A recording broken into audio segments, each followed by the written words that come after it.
Praise the lord.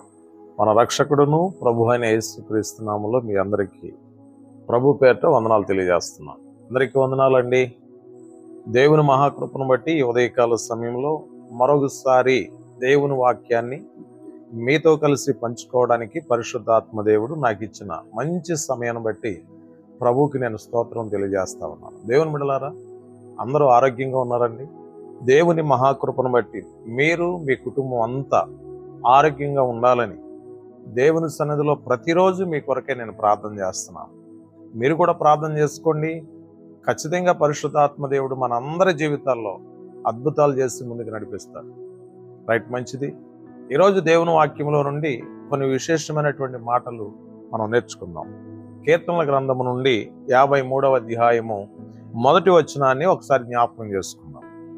దేవుడు లేడని బుద్ధిహీనులు తమ హృదయములో అనుకొందురు, వారు చెడిపోయిన వారు అసహ్య కార్యములు చేయుదురు, మేలు చేయువాడు ఒకడును లేడు. దేవుడు తన పరిశుద్ధ వాక్యమును దీవించునుగాక. దేవుని బిడ్డలారా, దయచేసి గమనించండి. దేవుని వాక్యం చెప్తా ఉంది కదా, దేవుడు లేడని బుద్ధిహీనులు తమ హృదయములలో అనుకుందురు. నీ హృదయములో దేవుని గూర్చి ఏమనుకుంటున్నావు? నీ హృదయములో పరిశుద్ధాత్మను గూర్చి ఏమనుకుంటున్నావు? నీ హృదయంలో వాక్యమును గూర్చి ఏమనుకుంటున్నావు? చాలా మంది చూడండి, దేవుని బిడ్డలారా, వారి వారి హృదయాల్లో దేవుని గూర్చి విశ్వసించే వాళ్ళు ఉన్నారండి.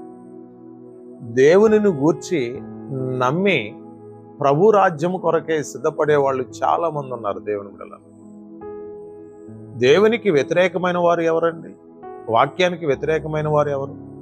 పరిశుద్ధాత్మకు వ్యతిరేకమైన వారు ఎవరు? ప్రభువైన యేసుక్రీస్తుకు వ్యతిరేకమైన వారు ఎవరంటే బుద్ధిహీనులు అని దేవుని వాక్యం చెప్తుంది. నేను అంటాను కదా, నీవు దేవుని దృష్టిలో బుద్ధిహీనుడిగా ఉన్నావా, బుద్ధిమంతుడిగా ఉన్నావా?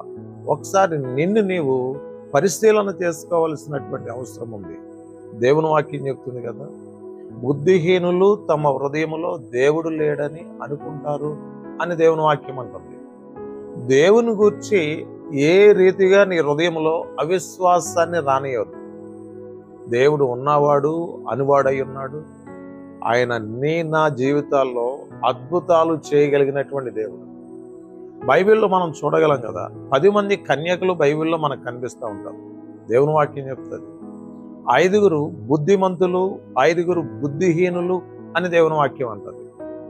దేవుని బిడ్డలారా, గమనించండి, బుద్ధిమంతుల యొక్క దీపాలు చక్కగా వెలుగుతున్నాయండి. బుద్ధిహీనుల యొక్క దీపాలు ఆరిపోతున్నాయని దేవుని వాక్యం అంటుంది. దేవుని బిడ్డలారా, నువ్వు నిజానికి బుద్ధిమంతుడు అయితే నీ కుటుంబం చక్కగా వెలుగుతూ ఉండాలి. నీ బిడ్డలు ఆశీర్వాదకరంగా మారిపోతారు. ఈరోజు నువ్వు నేర్చుకోవాల్సింది ఏంటంటే, బుద్ధిమంతుడిగా ఉండడానికి ప్రయత్నం చేయాలి. నీ కుటుంబం ఎప్పటికీ చీకటి అనేది నీ కుటుంబంలో ఉండదు. నీ కుటుంబం వెలుగుతూనే ఉంటుంది. దేవుని వాక్యం అంటది, లెమ్ము తేజరిల్లుము అని దేవుని వాక్యం అంటది. నీకు వెలుగు వచ్చి ఉన్నది, లెమ్ము తేజరిల్లుము. దేవుని బిడ్డలారా, గమనించండి, నీ కుటుంబానికి గొప్ప వెలుగు ప్రకాశిస్తుంది ఎప్పుడంటే నువ్వు బుద్ధిమంతుడిగా జీవిస్తున్నావు. నేను అంటాను కదా, నీవు బుద్ధిమంతుడిగా ఉండాలి తప్ప బుద్ధిహీనుడిగా ఉండడానికి వీల్లేదు. బుద్ధిహీనులు ఎవరండి?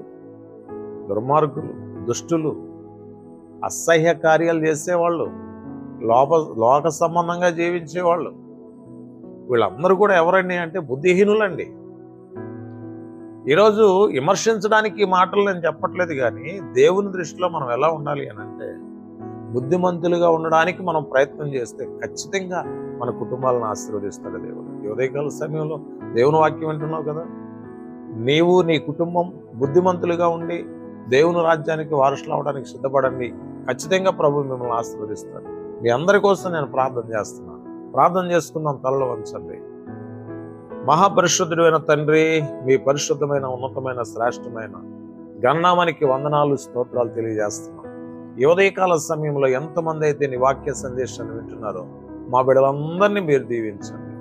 చదువుకొనుచున్న బిడ్డలను జ్ఞాపకం చేసుకోండి. ఉద్యోగాలు చేస్తున్న బిడ్డలను జ్ఞాపకం చేసుకోండి. వ్యాపారాలు చేస్తున్న బిడ్డలను జ్ఞాపకం చేసుకోండి, వ్యవసాయం చేస్తున్న బిడ్డలను జ్ఞాపకం చేసుకోండి, చెరువులు చేస్తున్న బిడ్డలను జ్ఞాపకం చేసుకోండి. వారందరి జీవితాల్లో అద్భుతాలు, మహత్కార్యాలు జరిగించండి. ఎవరైనా అనారోగ్యంలో ఉంటే దయచేసి స్వస్థపరచండి. ఈ సేవకుని యొక్క ప్రార్థన అంగీకరించి మా బిడ్డలందరినీ కాపాడి బలపరచమని యేసు నామములో ప్రార్థిస్తున్నాము తండ్రి. ఆమేన్. God bless you all.